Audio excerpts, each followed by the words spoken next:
¿Cuál es la estrategia? ¿Cómo funciona tu fondo? ¿Y qué harías? Sí, vamos a ello. Es un fondo complicado. No es un fondo comercial porque es complicado de entender, es complicado de gestionar. Bueno, los resultados, implementamos la estrategia actual en 2021, fue la primera vez que invertimos en renta variable. La filosofía del fondo es empresarial, invertimos en acciones, pero a nivel interno en el equipo ni siquiera miramos gráficos, está prácticamente prohibido, siquiera hacer análisis técnico similar, para que no nos sesgue la opinión. Hay muchas veces que empiezas a analizar una compañía, una empresa, que es como debemos verlo, y si ponemos el gráfico y vemos que en los últimos 10 años ha subido un 600%, ya nos sesga, esto está caro. La realidad es que a nosotros nos da igual lo que ha subido, lo que nos importa es la realidad que hay detrás de la empresa. Digamos que nuestro enfoque es que el 100% de las compañías que tenemos en cartera las tenemos que conocer como si fuésemos el equipo directivo. De hecho, nuestra labor todos los trimestres es reunirnos con los equipos directivos, hacer preguntas incómodas, algunas veces las respuestas son satisfactorias, algunas veces las respuestas nos llevan a banderas amarillas o banderas rojas y terminamos vendiendo, pero lo que quiero que quede claro es que es algo tangible, como si nosotros fuésemos empresarios en una diversidad de sectores fáciles de entender, es la otra exigencia para cualquier empresa que incorporamos al fondo. No invertimos en healthcare, no invertimos en semiconductores, no invertimos en general prácticamente no invertimos en tecnología, sobre todo industrial, sectores que podemos entender al 100% y que no se nos escape casi nada, porque al final que se te escape algo siempre puede suceder. El foco principal del fondo está en la gestión del riesgo, obtener rentabilidades satisfactorias con una gestión del riesgo apropiada. Si sucede uno de los escenarios que comentábamos al principio de la conferencia, pues que cae el mercado un 40, un 50, un 60, que a nosotros no nos coja eso.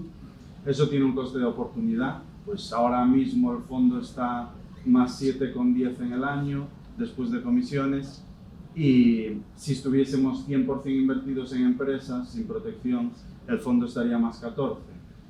¿Preferiría ir más 14 que más 7? Evidentemente sí, pero renunciaríamos a la filosofía del fondo, que es ser consecuentes con lo que nosotros vemos, y es que a día de hoy las empresas cotizan con poco descuento respecto a lo que realmente valen, que es lo que estamos haciendo aquí. Si una empresa como Inditex, nosotros determinamos por medio de contabilidad, lenguaje de los negocios, que vale 35 y está cotizando 25, pues tenemos la oportunidad de comprar algo que vale 35 por 25. Esto es básicamente lo que hacemos después de dedicar, dependiendo de la complejidad de la compañía, pues desde 40 hasta 100 horas a entender la compañía, la industria, la competencia, a conocer a la directiva y demás. Muy importante para nosotros podernos reunir con la directiva, por eso no hay mucho peso en compañías del estilo de un Amazon, un Apple, porque se ha vuelto algo imprescindible para nosotros. Nos da visibilidad sobre, pues ahora mismo tenemos muy claro dónde va a estar el mercado del corcho en 2023. Tenemos muy claro por dónde va a ir el mercado del vidrio asociado al vino o al mercado del vidrio asociado a la cerveza. Eso no es porque seamos magos, eso es porque tenemos contacto prácticamente continuo con los directivos de las compañías y nos dan esa visibilidad que es un continuo aprendizaje. La diferencia con respecto a invertir en el MSCI World, podrías invertir en... No, deja esto. Podrías invertir en un ETF del MSCI World y tener exposición a empresas. El MSCI World tiene una exposición a Estados Unidos del 70% y es claramente la bolsa más sobrevalorada de todas las que aparecen ahí citadas. Pues si la comparamos con la bolsa suiza o la bolsa de Reino Unido o la eurozona, Estados Unidos es sustancialmente más caro en términos de múltiplos, las empresas cotizan más caras.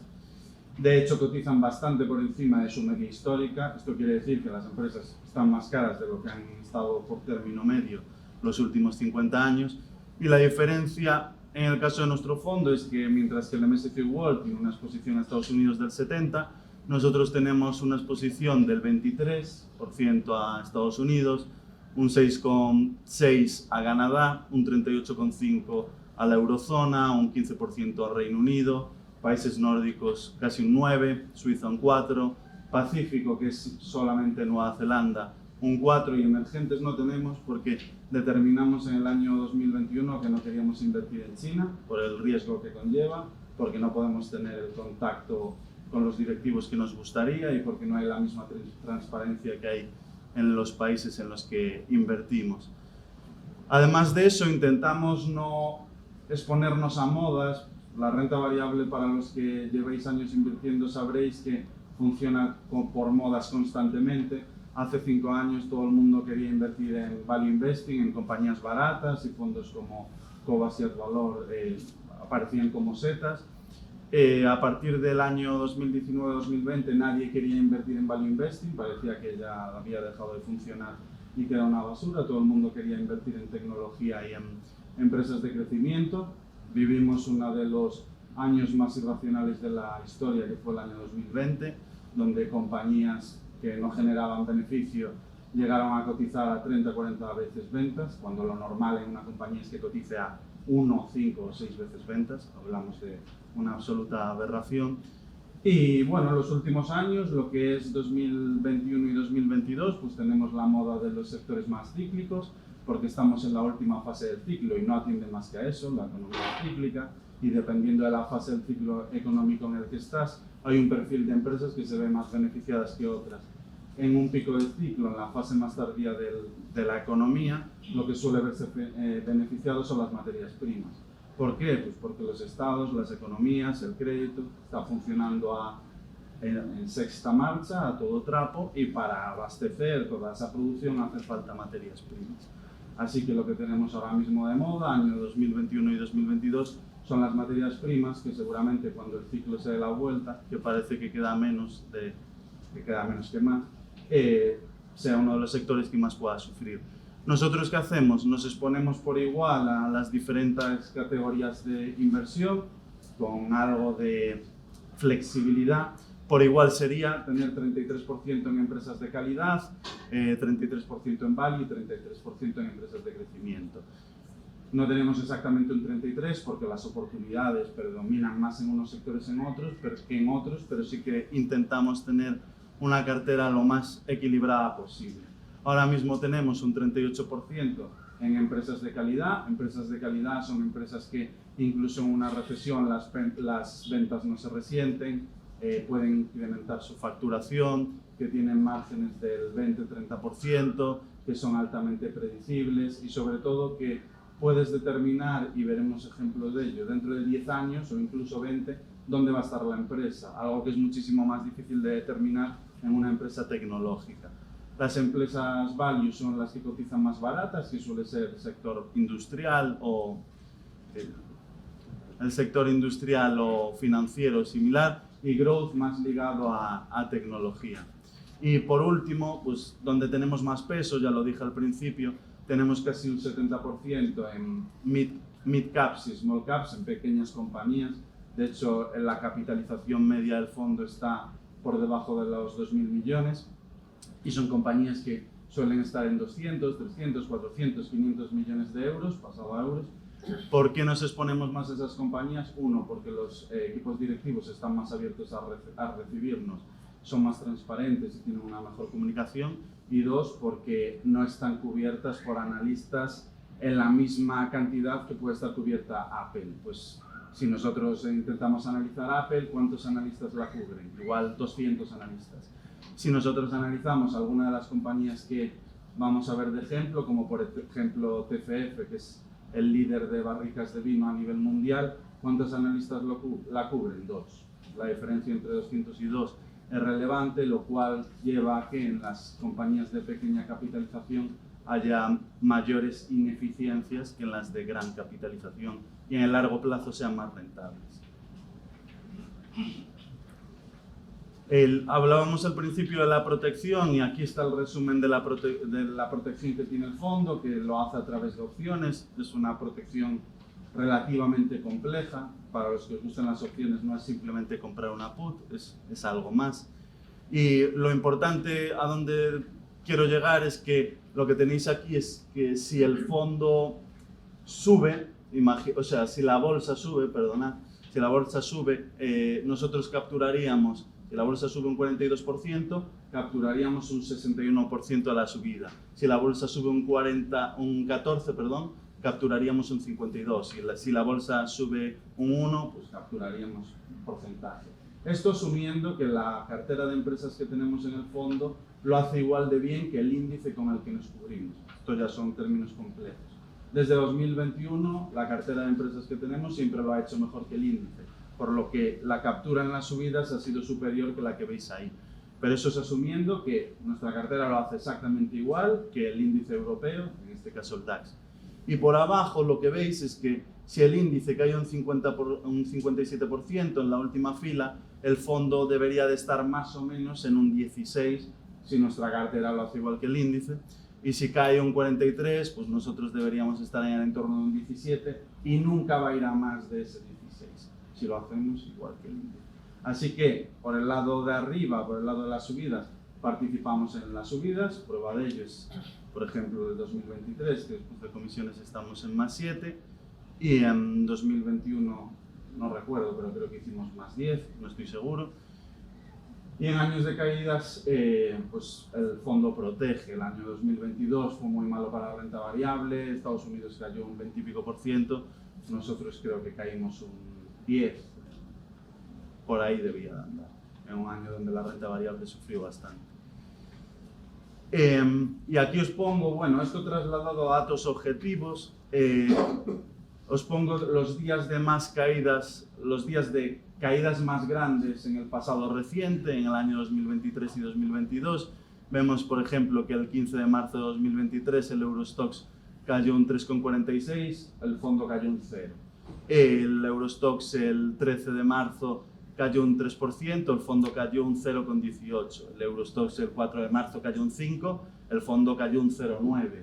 El Eurostoxx el 26 de noviembre cayó un 4,7, el fondo cayó un 0,5. Es decir, cuando hay caídas, el fondo protege, que es lo que busca. Es un fondo de perfil conservador que busca generar rentabilidades satisfactorias.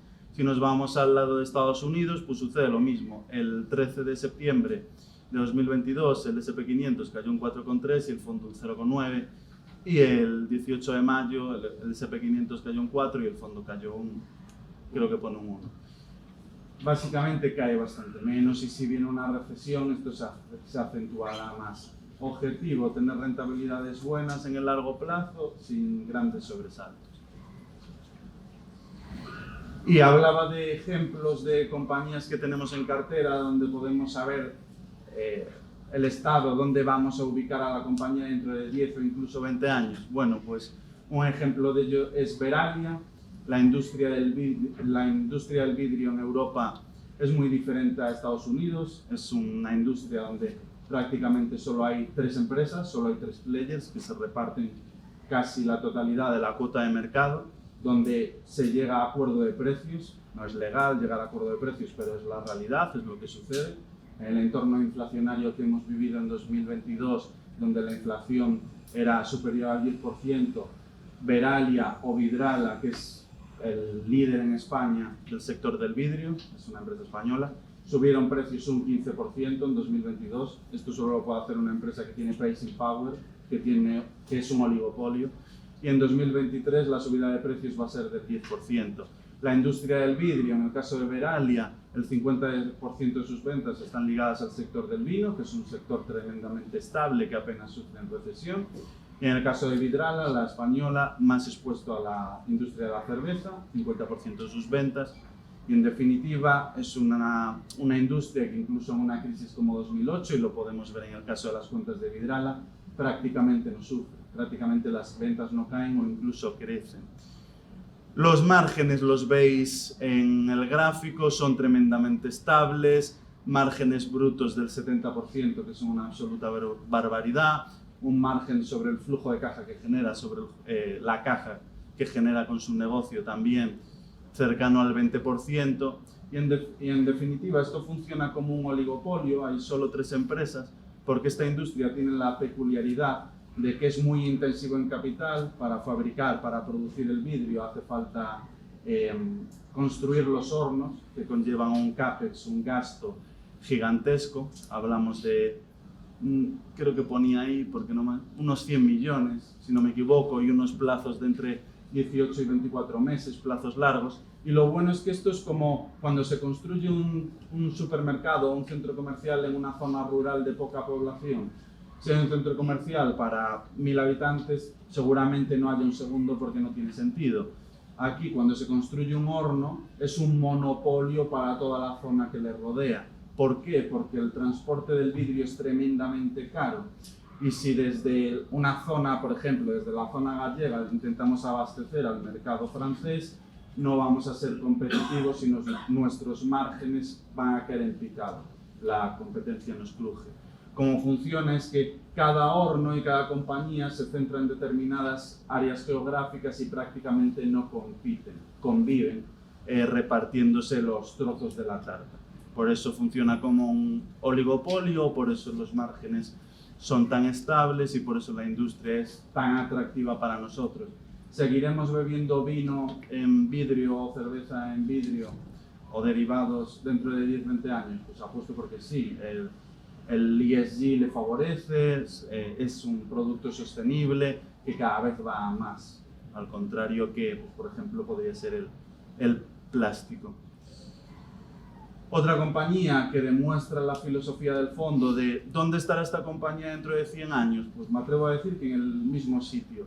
Explota un monopolio, en este caso no es un oligopolio, esto es un monopolio, en el principal destino turístico, el pico turístico de Suiza, que es Jungfrau-Joch, después de Zermatt, que son las montañas que aparecen en las chocolatinas de Toblerone, es uno de los principales destinos y tiene la concesión para toda la vida para el transporte por ferrocarril de todos los visitantes que van al principal pico, que es Jungfrau-Joch, y otros adyacentes que no son tan populares. Los visitantes los tenéis en el gráfico de la izquierda.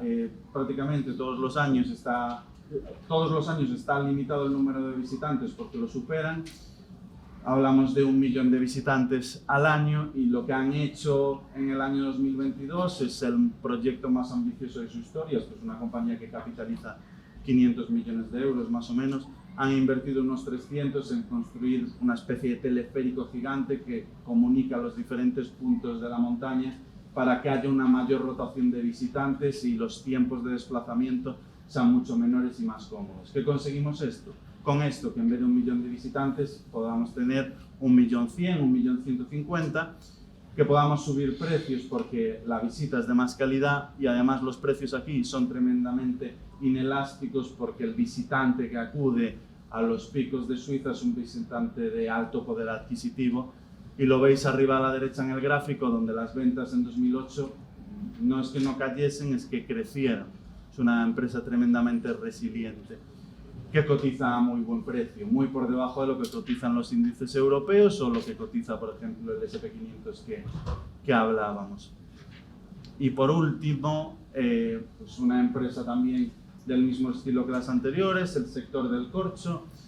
Esto es, en teoría, un oligopolio de 2 players, pero siempre digo que es un monopolio, porque en el espectro de productos de corcho, Corticeira compite en todos los tipos de corcho que hay el corcho natural, el corcho tratado, el corcho técnico, y el principal competidor, que es francés, Oeneo, solo compite en el corcho técnico.